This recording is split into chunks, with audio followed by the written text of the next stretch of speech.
Di tengah hiruk-pikuk kehidupan modern, Purbalingga menyimpan sejarah tak terlupakan yang tertanam di sebuah situs cagar budaya, yaitu Kerkop Purbalingga. Berlokasi di Jalan Es Parman, Kelurahan Purbalingga Wetan, situs ini merupakan warisan kolonial yang beroperasi sejak abad ke-18 dan digunakan hingga abad ke-19. Kini, Kerkop Purbalingga juga berfungsi sebagai hutan kota yang dikelola oleh Dinas Lingkungan Hidup Kabupaten Purbalingga.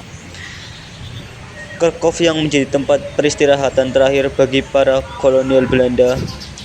Berdasarkan catatan, makam tertua di sini adalah makam A.J. Vincent dan Caroline van Hack yang berasal dari tahun 1865. Makam-makam di sini memiliki desain yang khas, berbentuk kubus, peti, dan tugu.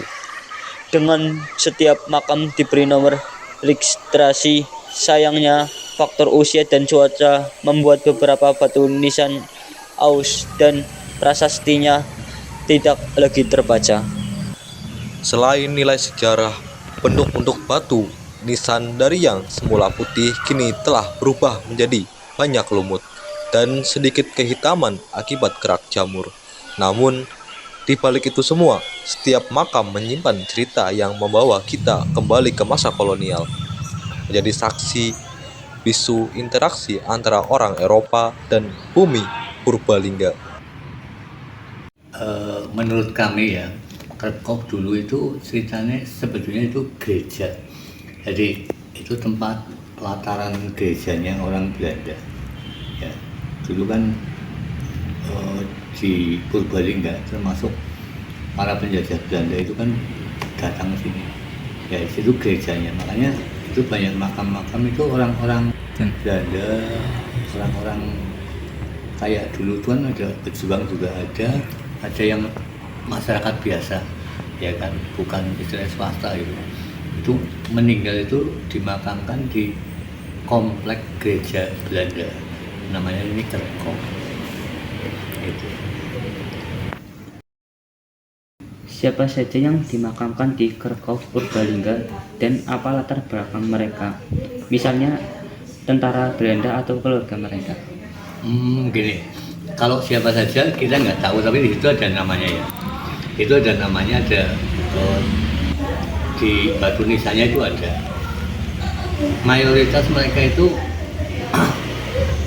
bukan tentara, mayoritas malah bukan pejuang, tapi warga Belanda yang waktu itu menetap di Indonesia zaman berjuang itu loh ya.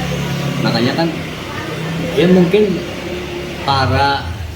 kan itu gereja ya, mungkin para jamaah gereja itu kayak gitu. Kalau secara detail kita nggak tahu dulu itu pejuang apa enggak, tapi mayoritas itu orang-orang umum Belanda gitu.